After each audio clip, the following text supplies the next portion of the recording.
Ces deux bateaux devaient porter des noms russes, le Sébastopol et le Vladivostok. Mais ces navires de guerre n'iront jamais en Russie. Ils restent pour l'instant dans le port de Saint-Nazaire. Un accord a été annoncé hier. Sur place, ce matin, aucun soulagement, plutôt un sentiment de gâchis.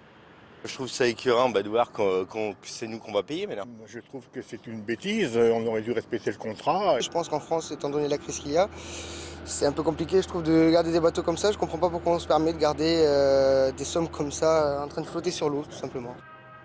Ces Mistral auraient dû être livrés à la Russie. Mais en novembre dernier, le président François Hollande suspend le contrat sur fond de crise en Ukraine. Les Occidentaux dénoncent alors le soutien russe aux séparatistes.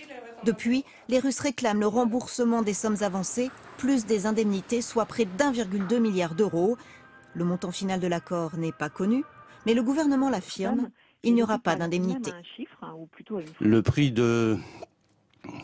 initial des deux bateaux était d'environ 1,2 milliard.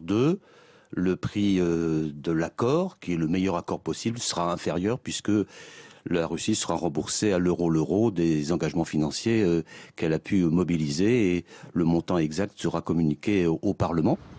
Les Mistral sont désormais en vente. Ils intéresseraient déjà d'autres pays. Il y a un vrai marché pour ce type de navires. Des pays maritimes importants comme l'Inde, comme le Canada, comme le Brésil sont a priori acquéreurs de ce type de navires. En France, les réactions politiques se multiplient. La droite dénonce un manque de transparence et une dilapidation d'argent public.